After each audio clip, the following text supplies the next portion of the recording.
E aí, todos conseguiram me achar nessa sessão? Boa noite, eu sou o Rodrigo Fernandes, eu estou com a professora de japonês e representante oficial do Exame de Proficiência de Japonês JTest, professora Jaqueline Nabeta, e a gente vai falar um pouco nessa sessão aqui sobre o ensino de língua japonesa e sobre a avaliação do nível de japonês, né? Como é que é importante certificar o seu nível de japonês também para ter mais oportunidades no Japão. Como eu falei antes na apresentação, né? É possível hoje estudar no Japão sem falar japonês, tem muitos programas em inglês, mas tem muitos programas que ainda são em japonês, e para a sua vida ser mais conveniente no Japão e para ter mais chances de carreira depois, acho que vai ser muito difícil fugir da língua japonesa, sabe? Então, quanto antes vocês puderem começar o ensino de japonês, eu acredito que melhores serão as suas chances e oportunidades no Japão. E por isso eu convidei a professora Jaqueline Abeta para falar um pouquinho sobre o JTest, que é um certificado, um dos certificados mais reconhecidos de língua japonesa no Japão e que ocorre diversas vezes durante o ano. Ela trabalha duro para fazer esses exames por todo o ano. Então, professora Jaqueline, por favor, você tem todo... como é que eu faço isso? Falo isso em português. O estágio é seu. O palco é seu. Arigatou gozaimasu. Minasan, konnichiwa. Olá, pessoal, tudo bem? Assim como o Rodrigo me apresentou, eu sou a Jaqueline Nabeta, da J-Master, que é representante aqui no Brasil do J-Test, Exame de Proficiência em Língua Japonesa. E hoje, obrigada mais uma vez, né, por poder participar dessa feira de intercâmbio, sempre com essa parceria incrível com o Study in Japan Brasil. Bom, como eu não tenho muito tempo, né, e gostaria de falar o máximo possível para vocês sobre as características diferenciais e passar, logicamente, né, algumas dicas do J-Test para que você se saia bem no exame. Afinal de contas, como o Rodrigo falou, atestar a sua proficiência em língua japonesa é um quesito muito importante para quem quer prestar bolsa e estudar no Japão, né? Bom, o J-Test é o segundo maior exame de proficiência em língua japonesa, depois do JLPT. Portanto, sim, ele é reconhecido pelo governo japonês e é aceito por diversas universidades e por muitas empresas também que utilizam o J-Test. Ele é desenvolvido pelo J-Test Tokyo Office, é uma empresa privada, tá? E é realizada no Japão desde 1991. Aqui no Brasil, a gente começou operações em 2018, então ainda está um pouquinho recente, mas lá no Japão já tem aí mais de 30 anos, né? E são mais de 50, 70 mil pessoas por ano que prestam J-Test nesses 12 países onde ele está presente, em mais de 60 cidades fora e dentro do Japão, né? Aliás, aqui o Brasil é o único país do continente americano, melhor, é o único país fora da Ásia onde o J-Test está presente. Então, nós temos esse privilégio, né? O J-Test, ele avalia desde o nível mais introdutório até acima do N1 do JLPT. E vou explicar por quê, né? Ele avalia acima do N1 do JLPT. Porque o J-Test, ele é baseado nos 6 níveis do quadro europeu de referência para aprendizado e ensino de línguas. Na sigla em inglês é o CEFAR.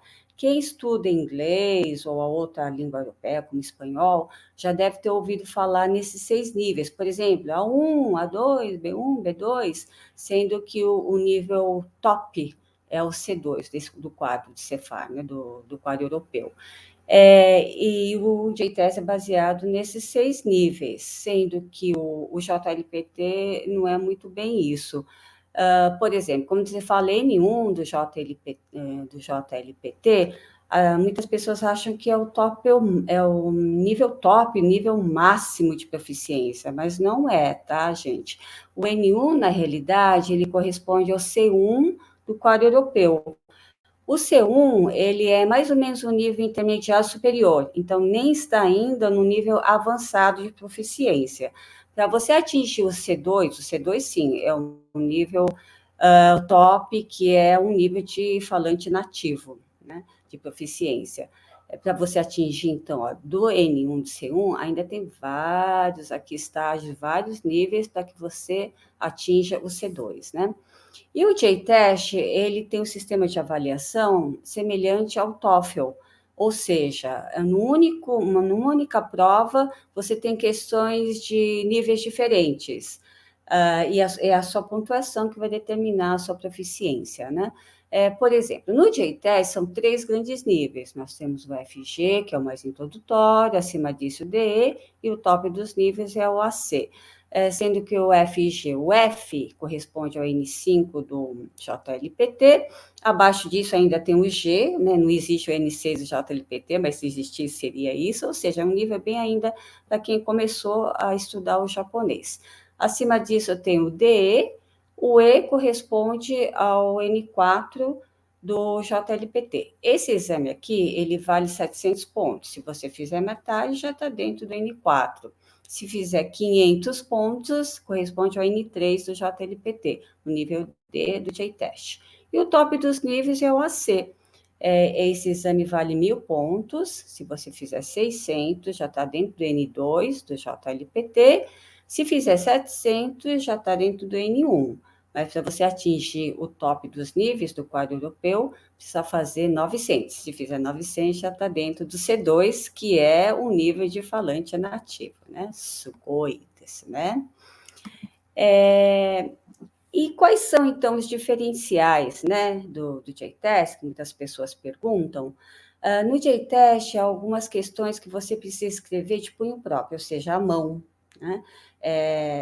E não é redação, tá, gente? Que tem gente que fica, né, toda preocupada, tal, mas não é redação, fiquem tranquilos. Assim, são frases para você completar as frases ou colocar a frase numa forma correta. Tá? Então, não é nenhum bicho-papão, não precisa ficar preocupado.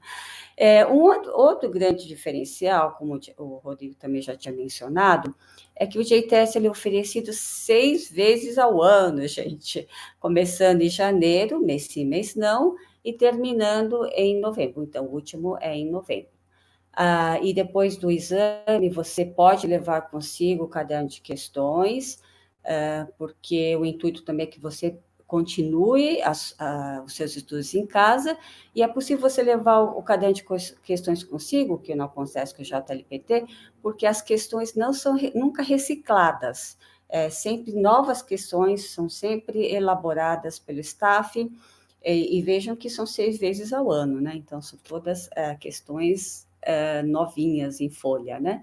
E logo depois do exame, após uns 3 dias, você pode levar você pode baixar, né, o script da prova auditiva e o gabarito, e não apenas o script, mas também o próprio MP3 da prova auditiva, você pode baixar, porque, como eu já comentei, o intuito é que você possa continuar seus estudos em casa.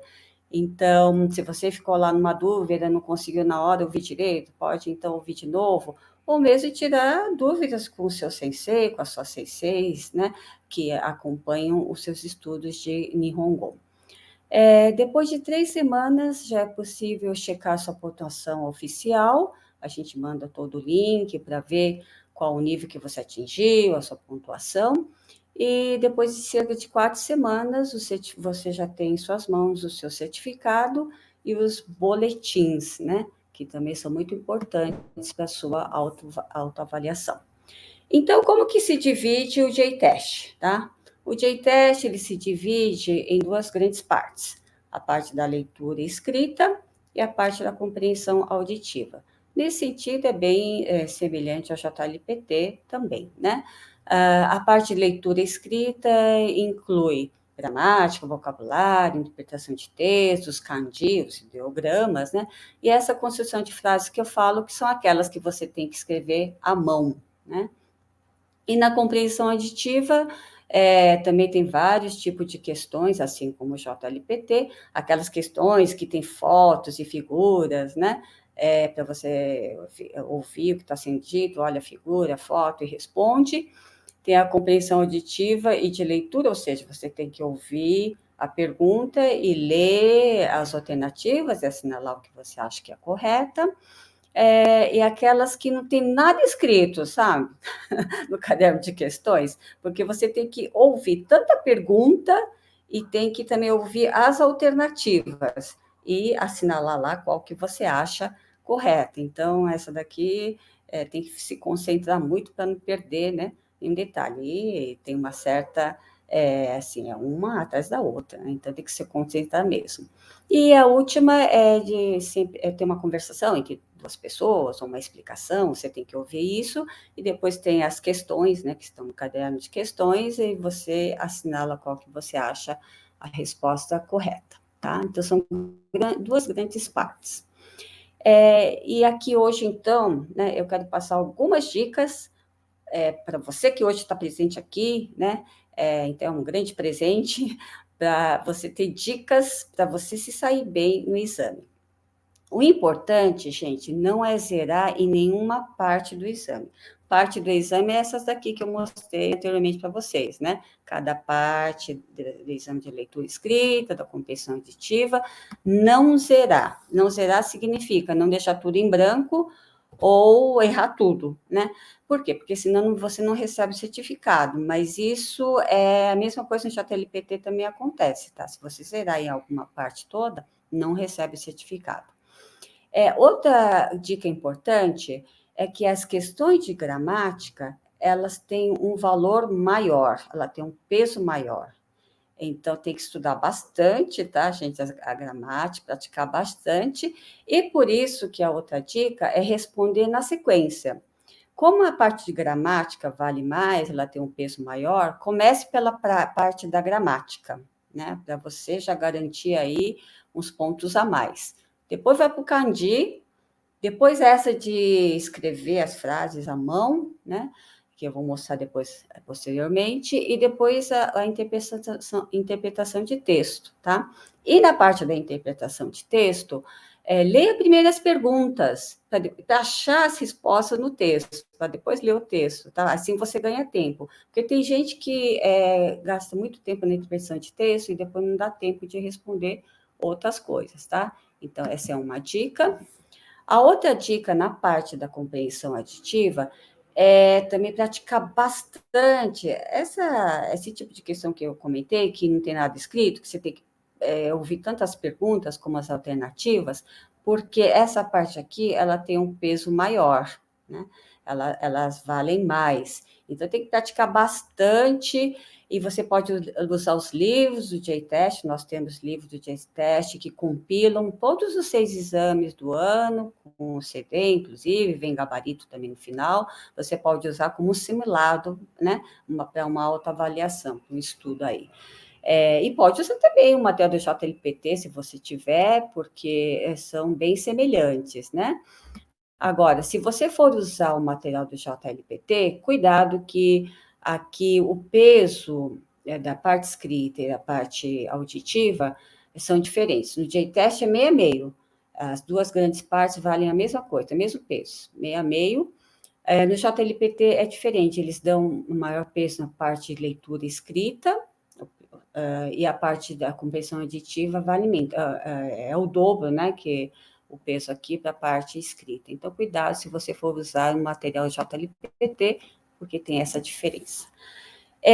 Agora eu vou falar, então, dessas questões que você tem que escrever à mão, que às vezes o pessoal acha que é um bicho-papão, mas não é bem assim.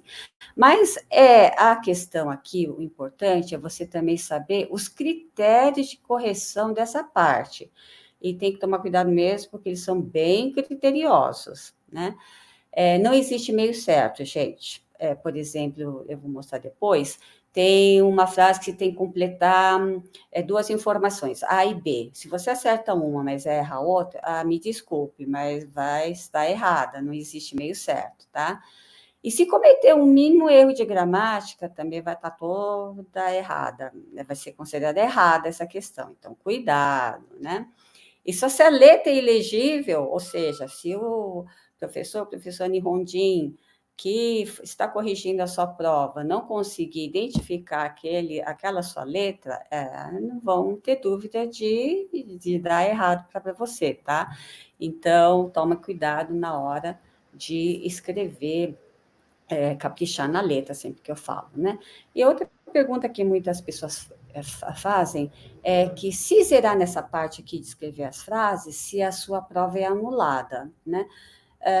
Não, ela não é anulada, é como eu falei, se você também zerar em outras partes do exame, além dessa, não vai significar que você não vai receber a sua pontuação, sua performance. Sim, mas só que não haverá emissão de certificado, mas você vai receber os boletins, né? Atestando lá sua performance, falando,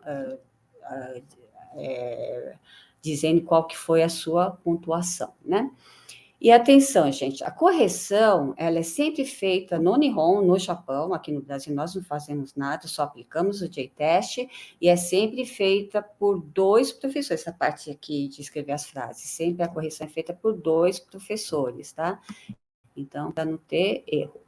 O que eu falei, né, para caprichar na letra, é isso, gente, porque você sabe, quem estuda japonês, sabe que na hora de escrever hiragana, katakana, kanji, tem toda a sua ordem de escrita bonitinha, para sair uma letra bonitinha, legível, né?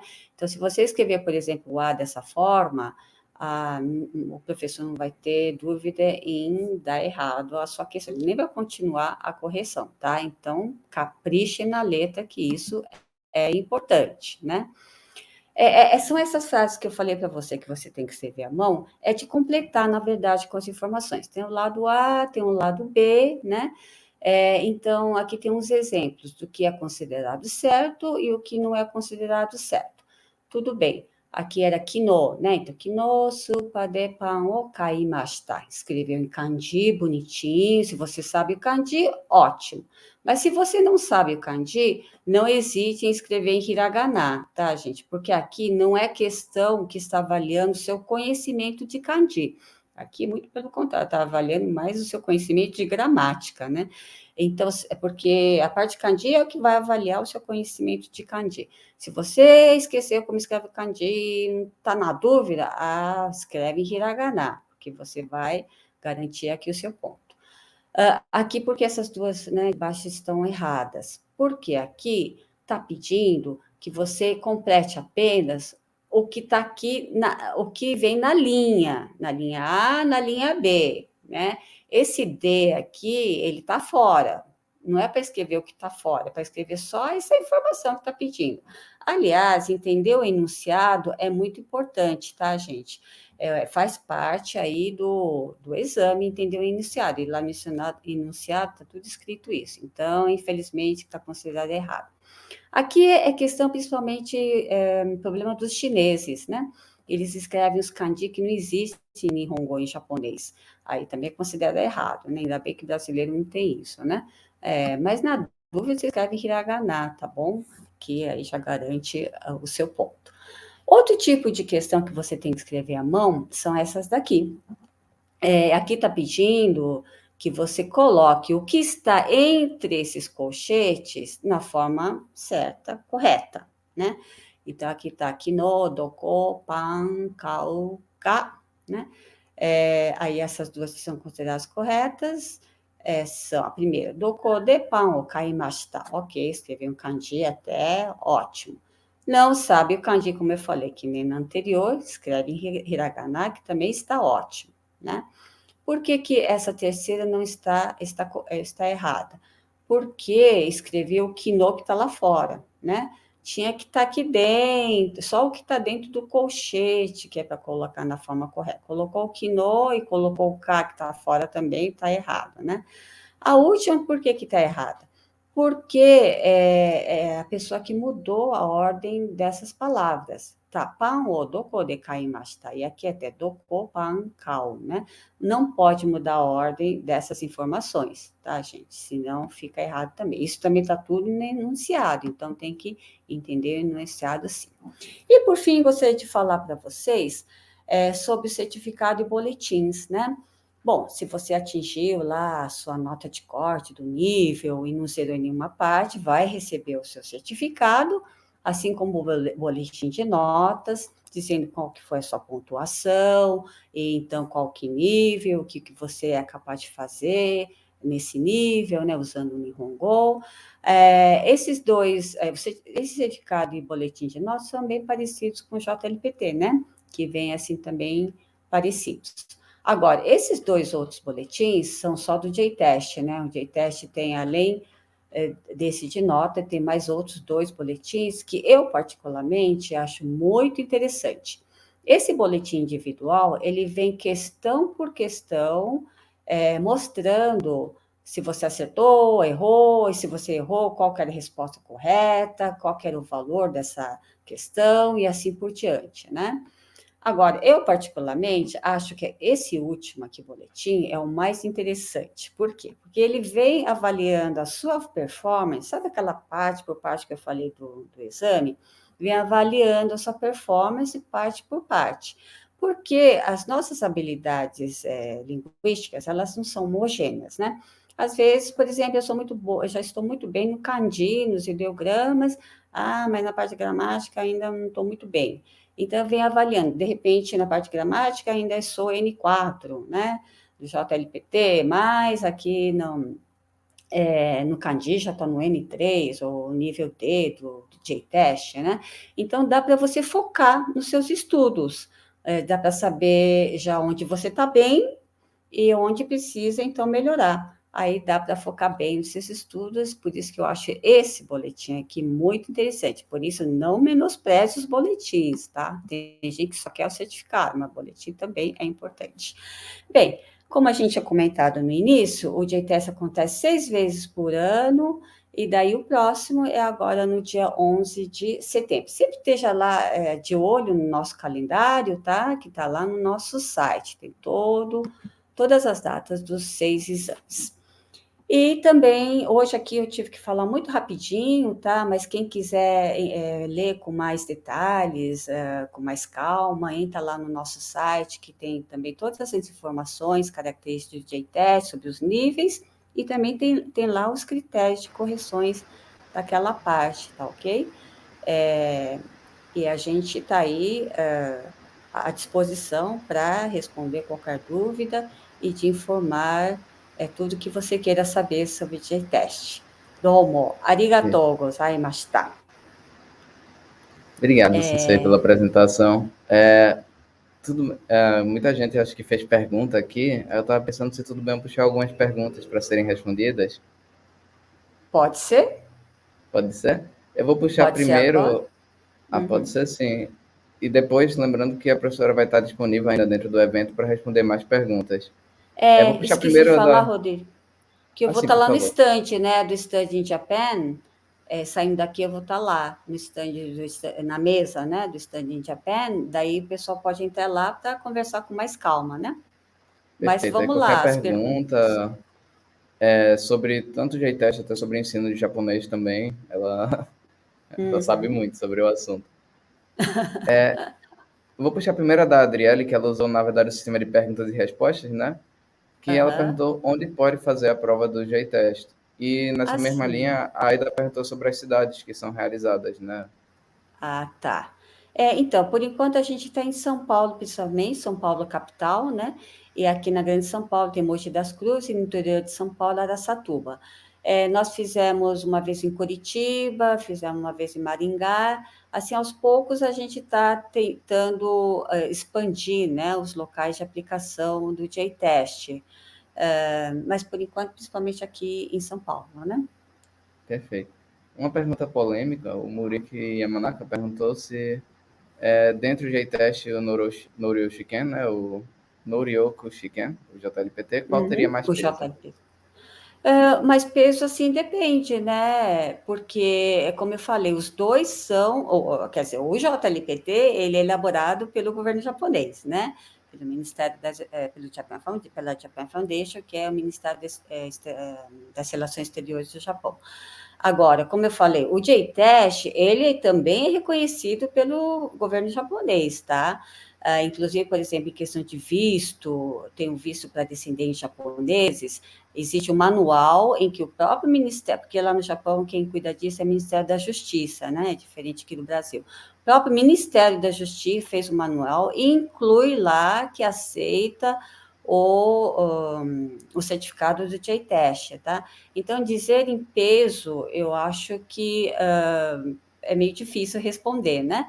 Porque os dois são realmente são reconhecidos. Se você vier aqui para São Paulo, no consulado do Japão aqui em São Paulo, é o próprio consulado que fala, ó, você pode prestar o JIT, se você for prestar, por exemplo, NEXT, né? O próprio consulado fala, você pode prestar o JTest ou o JLPT. Então, dizer qual que é o peso é maior, eu acho que é difícil de responder, depende muito também para que você quer o seu certificado, né? Para comprovar Uma perante qual coisa instituição, né? que pesa a favor do J-Test é que o nível de avaliação dele vai acima do JLPT, né? Então, dependendo, Isso, vale mais a pena. exatamente, por isso. Tem muitas pessoas que vêm prestar o J-Test porque já tem um N1 do JLPT e querem se desafiar, e outra por causa de vagas de emprego, né? Eles querem no currículo para concorrer a alguma vaga de emprego tal, ou mesmo, por exemplo, quando trabalha como intérprete, tradução, a empresa exige que comprove, logicamente, essa proficiência, né? Então, tem muita gente que vem prestar o JTest por causa disso, sim, porque avalia acima do N1. Perfeito. Tem duas perguntas aqui que eu acho que elas são conectadas. A do Iago, ele perguntou se ele pode aplicar quantas vezes quiser e se a nota considerada é da último teste, ou se ele foi melhor na prova anterior, se ele pode usar só a nota da prova anterior. Sim, sim, E você pode. Ah, tá. Em seguida tem uma outra. conectando, desculpa, essas provas têm uma validade de 2 anos, 3 anos? Então, Iago, você pode prestar o teste quantas vezes você quiser, tá? Aliás, tem pessoas que vêm realmente sempre prestar para se desafiar e conseguir uma pontuação maior, né? E você pode, então, lógico, usar o seu certificado com pontuação melhor para comprovar sua proficiência perante alguma instituição, né? Não existe validade, tá? Prazo de validade aí do seu certificado. Quem vai exigir essa validade, digamos, é a instituição que está exigindo, pedindo a comprovação de proficiência. Por exemplo, se é uma certa universidade, então pode falar, tem que ser o certificado de teste dos últimos 6 meses ou do último 1 ano, né? Quem vai exigir essa validade é a instituição que está pedindo a comprovação. Mas o certificado em si não existe um prazo de validade, tá? Mas Perfeito. geralmente eles pedem, né? 1 ano, mais ou menos, né? Do último ano, né? Do certificado aí, né? Perfeito. Vou puxar a última pergunta que eu tenho que correr para outra sessão. Certo. Partindo de que nível de conhecimento linguístico você acredita que seria interessante para viver no Japão, Sensei? Qual Alguns seria um meses. mínimo? O mínimo, se É, você quer viver, por exemplo, essa é uma boa, você vai lá estudar, né, e viver no Japão, eu acho que o interessante é ter pelo menos o nível básico, né, que seria o nível E do JTest ou o nível N4 do JLPT, porque com o nível básico você consegue realmente se comunicar de uma forma legal no dia a dia, né, no seu dia a dia, na sua vida diária no Japão. Então, no ajuda mínimo, muito no o nível turismo também, né? básico. Oi? Se é alguns meses para viagem, turismo ajuda muito também. Sim. Se for alguns meses, daí talvez possa ser, né, um pouquinho menos do que o N4, talvez o N5, né? Se você for só para turismo e tal. Mas se for para prestar uma bolsa e estudar lá, viver lá, eu recomendo que seja pelo menos o nível básico, né? O N4. Sensei, muito obrigado pela sua participação hoje, obrigado quem está assistindo ainda. Nós temos hoje agora 110 pessoas assistindo essa apresentação. Espero que motivem a tentar o J-Test, a desafiar o nível de japonês. E não só isso, né? Antes disso, a vocês estudarem japonês. E não minimizem quando a gente diz que abre muitas oportunidades. Eu vou correndo aqui. Qualquer dúvida que tiverem, a Jaqueline Sensei vai estar disponível ainda dentro do nosso boot, pelo menos por alguns minutos mais. Então, se tem alguma pergunta que não foi respondida, pode ir lá conversar com ela. Professora, muito obrigado por hoje. Arigatou gozaimashita. Já, E eu mata vou né? saindo aqui. Tchau, Tá? tchau. Mata né? Ai, Mata, né? mata né?